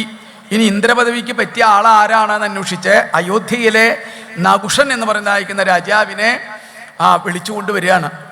നകുഷൻ ഒരുപാട് പുണ്യ സുഹൃതങ്ങളൊക്കെ ചെയ്ത് ഇന്ദ്രപദവിക്ക് ഉയർന്നു. നകുഷന് നമ്മുടെ ഭാഷയിൽ പറഞ്ഞ ഒരു ലോട്ടറി കിട്ടിയ പോലെയായി നകുഷന്, അല്ലെ പെട്ടെന്നൊരു ഇന്ദ്രപദവി കിട്ടിയത്. അങ്ങനെ ഇന്ദ്രലോകത്ത് വന്നു. അവിടെ വന്നപ്പോഴാണ് ചില സ്വഭാവങ്ങളൊക്കെ മാറ്റം വരാൻ തുടങ്ങിയതാണ്. അല്ലേ, നേരത്തെ നമ്മൾ പറഞ്ഞു അല്ലേ, നാമ രൂപ വാണി ഈ 3 വാക്കുകളിൽ പെടാതെ നമ്മളെപ്പോഴും ശ്രദ്ധിക്കണം. പോഷണം എന്ന് പറഞ്ഞാൽ ലീല തുടങ്ങുമ്പോൾ തന്നെ നാമരൂപവാണി അജാമളന്റെ കഥ പറഞ്ഞു. നാമരൂപവാണി ആ കഥകളൊക്കെ ഈശ്വരനിലേക്കായി എത്തിക്കാനായിട്ടും പറ്റും. മായയിൽ നിന്ന് മായയിൽ പെടാനും പറ്റും, മായയിൽ നിന്ന് ജയിക്കാനും പറ്റും എന്നാണ് ഇവിടെ. അപ്പം അതുകൊണ്ട് ഇവിടെ ഇപ്പം എന്തായി പറ്റി ഇദ്ദേഹത്തിന്? പറ്റ ഇന്ദ്രലോകം ഭരിക്കുമ്പോൾ സമീപത്ത് ഇന്ദ്രന്റെ പത്നി ശചി വന്നിരിക്കാറുണ്ട്. ഇദ്ദേഹത്തിനൊരു മോഹം, ശചിയെ കിട്ടിയാൽ കൊള്ളാവുന്നതാണ്. വേഗം ദൂതന്മാരെ പറഞ്ഞറിയിച്ചു. ദൂതന്മാർ വേഗം ചെന്ന് ശചീദേവിയോട് വിവരം പറഞ്ഞു. ശചീദേവി ആകെ പരിഭ്രമിച്ചു. തൻ്റെ ഭർത്താവ് വാങ്ങിച്ച പോയിട്ട് എന്ന് വരും? അപ്പോൾ അത് വരുന്നത് വരെ തൽക്കാലം ഒരു ഭരണമാണ് ഏൽപ്പിച്ചിരിക്കുന്നത്. ഇതോടുകൂടി ഗുരുനാഥൻ്റെ അടുത്ത് ചെന്നു. ഗുരുനാഥൻ വേണ്ട ഉപദേശങ്ങളൊക്കെ കൊടുത്തു. ദേവീ ഭാഗവതത്തിലെ ആ സമയത്ത് ദേവിയെ നല്ലോണം മനസ്സിൽ സ്മരിക്കുമ്പോൾ തൻ്റെ ഭർത്താവിനെ കാണിച്ചു കൊടുക്കണമെന്നാണ്. അങ്ങനെ വേഗം ചെന്നു. തൻ്റെ ഭർത്താവിൻ്റെ അടുത്ത് ചെന്നപ്പോൾ ഇന്ദ്രൻ എന്നോട് പറഞ്ഞു, അങ്ങ് വേഗം വന്നില്ലെങ്കിൽ എനിക്ക് പതിവ്രതാഭംഗം വരും, എന്നെ നഷ്ടമാവും. ഇങ്ങനൊരു ദുഷ്ടനെയാണ് ഇപ്പോൾ ആ സിംഹാസനത്തിൽ ഇരിക്കുന്നത്. അങ്ങനെ ഇന്ദ്രൻ ഒരു സൂത്രം പറഞ്ഞു കൊടുത്തു. സപ്തർഷികളെ കൊണ്ട് പല്ലക്ക് ചുമപ്പിച്ച് ആ പെണ്ണ് കാണൽ ചടങ്ങ് നടത്തുക, പിന്നെയൊക്കെ തന്നെ നടന്നോളും എന്ന് പറയാണ്. അങ്ങനെ വേഗം ഇവിടെ വന്നു. തൻ്റെ ആഗ്രഹങ്ങളൊക്കെ പറഞ്ഞു വിട്ടു. സാധാരണ സ്ത്രീകൾ അങ്ങോട്ട് പോയിട്ടല്ല പുരുഷർ കാണൽ ചടങ്ങില്ല, പെണ്ണ് കാണൽ ചടങ്ങാണ് അല്ലേ. പുരുഷൻ ഇങ്ങോട്ട് വരണം. അപ്പം മറ്റുള്ള ദേവന്മാർക്ക് ഇല്ലാത്തൊരു വാഹനത്തിൽ വേണം വരാനായിട്ട്, സ്പെഷ്യൽ വാഹനത്തിൽ വരണം. അപ്പം അതെന്താ വാഹനം എന്ന് അന്വേഷിച്ച് പറഞ്ഞു കൊടുത്തു. മഹർഷിമാരെ കൊണ്ട് പല്ലക്ക് ചുമപ്പിക്കുക എന്നാണ്. അതിനെന്താ വിഷമം? വേഗം ഇന്ദ്രൻ മഹർഷിമാരെ വരുത്തി. ആ മഹർഷിമാർ വന്നു. അതിൽ വളരെ ഉയരം കുറഞ്ഞ ഒരു മഹർഷി ഉണ്ടായിരുന്നു, അഗസ്ത്യ മഹർഷി. അങ്ങനെ പല്ലക്ക് ചുമക്കാൻ പറഞ്ഞു. എന്തിനാ ചോദിച്ചു. എനിക്കൊരു കല്യാണാലോചനയുണ്ട് ശചീദേവിയെ. ശരി, ഈ മഹാന്മാരെ അല്ലെ ഭഗവത് പദ്ധതിക്ക് എത്തിയവർക്ക് നീ വലിപ്പം ചെറുപ്പമൊന്നും ഇല്ലാതാണ്, ഈ മത്സര ബുദ്ധിയൊന്നും ഉണ്ടാവില്ല എന്നാണ് അവർക്ക്. ആര് പറഞ്ഞാൽ എന്താ, ആര് വിളിച്ചാൽ എന്താ, ആര് സ്വീകരിച്ചാൽ എന്താ, അവരതൊക്കെ നിസ്സാരമായിട്ട് തള്ളിക്കളയും. മഹർഷിമാർക്ക് വിരോധമൊന്നും ഉണ്ടായില്ല. അവരങ്ങനെ വേഗം പല്ലക്ക് എടുത്തു. അതിൽ പുതിയ ഇന്ദ്രൻ ഇരിക്കുന്നു. ശചീദേവിയുടെ അടുത്തേക്ക് എത്താനുള്ള ധൃതി കൊണ്ട് നോക്കാണ്. അങ്ങനെ ആ സമയത്താണ് ഉയരം കുറഞ്ഞ അഗസ്ത്യ മഹർഷിയുടെ ഭാഗം പല്ലക്ക് ഇങ്ങനെ താന്നിരിക്കുന്നു. ഇതോടുകൂടി ഇദ്ദേഹത്തിൻ്റെ തലയൊക്കെ അവരുടെയൊക്കെ ചെന്ന് മുട്ടി. 4 ആള് പല്ലൊക്കെ ഒരുമിച്ചെടുത്താലല്ലേ വാഹനം ശരിയാവുള്ളൂ. ഇതൊരു ഭാഗം താന്ന് കിടക്കുക. പെട്ടെന്ന് തന്നെ തൻ്റെ കയ്യിലുള്ളതായിരിക്കുന്ന ചെങ്കോലുണ്ട് വടിയെടുത്തുകൊണ്ട് സർപ്പ വേഗം നടക്കൂ എന്ന് പറഞ്ഞു. മഹർഷി ഒന്ന് അങ്ങോട്ട് നോക്കി, പെട്ടെന്ന് അങ്ങോട്ട് കോപിച്ചു. അമ്പട കേമ പല്ലൊക്കെ ചുമത്തുന്ന് വിചാരിച്ചിട്ട് ആരാന്ന് വിചാരിച്ചേ? സർപ്പോ ഭവ, ഒറ്റ ശാപം അങ്ങോട്ട് കൊടുക്കണോ എന്നാണ്. ഈ ശാപത്തോട് കൂടിയിട്ട് അദ്ദേഹത്തിന് മനസ്സിലായി നിസ്സാരക്കാരനല്ല അഗസ്ത്യ മഹർഷി അല്ലേ. ശിവപുരാണത്തിലെ മഹാദേവന്റെ വിവാഹത്തിന് എല്ലാവരും വടക്ക് കൈലാസത്തിൽ എത്തിച്ചേർന്ന സമയത്ത് ഭൂമിയുടെ ഭാരം കൊണ്ട് അങ്ങോട്ട് വന്നപ്പോൾ ഈ ഭൂമിയുടെ ഭാരത്തെ ശരിയാക്കാൻ വേണ്ടിയിട്ട് മഹാദേവൻ അഗസ്ത്യ മഹർഷിക്ക് തെക്കോട്ട് പറഞ്ഞു വിടും. എവിടേക്ക്? തിരുവനന്തപുരത്തേക്ക് പറഞ്ഞു വിടും. അങ്ങനെ അഗസ്ത്യ മഹർഷി ഈ ഭൂമിയുടെ ഭാരത്തെ മുന്നിൽ ശരിയാക്കാൻ വന്നിരുന്ന സ്ഥലമാണേത്? അഗസ്ത്യവനം. എന്താ മാഹാത്മ്യം നോക്കൂ, അവിടെ ഇപ്പോഴും സിദ്ധൌഷധങ്ങളൊക്കെ ഉണ്ടെന്നാണ് ധാരാളം. അങ്ങനെ അഗസ്ത്യ മഹർഷിയുടെ ശാപം പിന്നെ ഈ കൃഷ്ണാവതാര കാലത്ത് എനിക്ക് മോചനം കിട്ടും എന്ന് പറഞ്ഞുകൊണ്ട് അനുഗ്രഹമൊക്കെ കൊടുത്തു എന്ന് പറഞ്ഞിട്ടാണ് ആ പ്രകരണം അവിടെ അവസാനിക്കുക. അപ്പം എന്തുകൊണ്ടാണ് അല്ലേ? സത്ത് ചിത്ത് ആനന്ദം, ഇതാണ് ബ്രഹ്മസ്വരൂപവും. രൂപം വാണി അതുപോലെ തന്നെ നാമം, ഇത് മായാസ്വരൂപവും.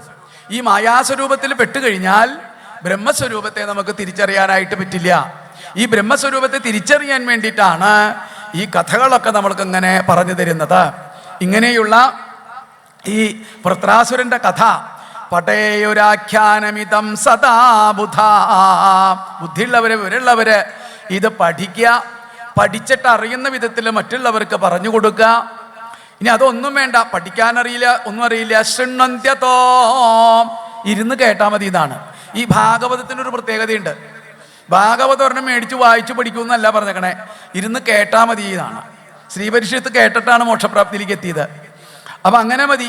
ശൃണ്ണന്തോ പർവണീന്ദ്രിയം ധന്യം. അങ്ങനെയുള്ള ആളുകൾക്കൊക്കെ എന്ത് കിട്ടും? സമ്പത്തുണ്ടായിട്ട്. ധന്യം യശസ്യം നിഖിലാഘമോചനം രിപുഞ്ജയം സ്വസ്ഥയനം തദായുഷം. ആയുസ്സുണ്ടായിട്ട് വരും, സ്വസ്ഥത ഉണ്ടായിട്ട് വരും. ജീവിതത്തിൽ എന്താ വേണ്ടത്? മനുഷ്യന് എന്താ വേണ്ടത്? സ്വസ്ഥത വേണ്ട ജീവിതത്തിലെ. സ്വസ്ഥത എന്ന് പറയണമെങ്കിൽ മനുഷ്യന് സ്വസ്ഥത ഉണ്ടാവാൻ എന്ത് വേണം? ഉറച്ച ഈശ്വരഭക്തി വേണം. അല്ലെങ്കിൽ ഈ പരക്കം പറഞ്ഞ് അങ്ങോട്ട് ഓടി നടക്കൽ മാത്രമേ ഉണ്ടാവുള്ളൂ എന്നാണ്. സ്വസ്ഥത ജീവിതത്തിൽ ഉണ്ടാവില്ല. അപ്പൊ സ്വസ്ഥത അല്ലെ. ഇനി അതുപോലെ തന്നെ രിപുഞ്ജയം, ശത്രുക്കളിൽ നിന്ന് ജയിക്കാനായിട്ട് പറ്റും. നിഖില അഖമോചനം, എല്ലാവിധത്തിലുള്ള പാപങ്ങളിൽ നിന്ന് മോചനം കിട്ടും. യശസ്സുണ്ടായി തീരും, സമ്പത്തുണ്ടായിട്ട് തീരും എന്ന് പറഞ്ഞുകൊണ്ടാണ് ആ 13-ാമത്തെ അധ്യായത്തിൻ്റെ അവിടെ ആ ശിശുക ബ്രഹ്മർഷി പറഞ്ഞ് സമാപിപ്പിക്കുന്നത് ആണ്. നമുക്കിവിടെ നിർത്തേണ്ട സമയമായി. ഭഗവാന്റെ അനുഗ്രഹം കൊണ്ട് നമുക്ക് ഇവിടെ ആലപ്പാട്ട് രാമേന്ദ്രൻ സാറാണ് ഇവിടെ ഈ പ്രഭാഷണം ചെയ്യേണ്ടത്. അദ്ദേഹത്തിന് എന്തുകൊണ്ടോ ഇവിടെ എത്തിച്ചേരാനായിട്ട് പറ്റിയില്ല. അപ്പോഴാണ് നാരായണസ്വാമി നമുക്ക് ആ ഡ്യൂട്ടി ഏൽപ്പിച്ചു തന്നത്. അപ്പോൾ നിങ്ങളുടെ മുമ്പിൽ ആ ഭഗവാന്റെ മഹാത്മ്യത്തെ ഒന്നറിഞ്ഞില്ലെങ്കിലും ആ ഭഗവാന്റെ മഹാത്മ്യത്തെ പറയാനായിട്ട് സാധിച്ചു. ഇതാണ് ഒരു സത്സംഗം. ഭഗവാന്റെ കഥകൾ അറിഞ്ഞാലും വീണ്ടും വീണ്ടും വീണ്ടും വീണ്ടും പറയുക കേൾക്കുക, വീണ്ടും പറയുക കേൾക്കുക എന്നാണ്. അങ്ങനെ ആ ഭഗവാന്റെ അനുഗ്രഹം എല്ലാവർക്കും ഉണ്ടാവട്ടെ, ഐശ്വര്യങ്ങൾ എല്ലാവർക്കും ഉണ്ടാവട്ടെ എന്ന് പറഞ്ഞുകൊണ്ട് ആ പറഞ്ഞ വാക്കുകളൊക്കെ ഗുരുവായൂരപ്പൻ്റെ ആ പാതാരബിന്ദങ്ങളിൽ അർച്ചനാപുഷ്പമായിട്ട് സമർപ്പിക്കുന്നു. ഓം കായേന വാചാ മനസീന്ദ്രിയർവാ ബുദ്ധ്യാത്മനാ വാ പ്രകൃതേ സ്വഭാവാത് കരോമി യദ്യൽ സകലം പരസ്മൈ നാരായണായേതി സമർപ്പയാമി. ഹരി ഓം തത്സത്.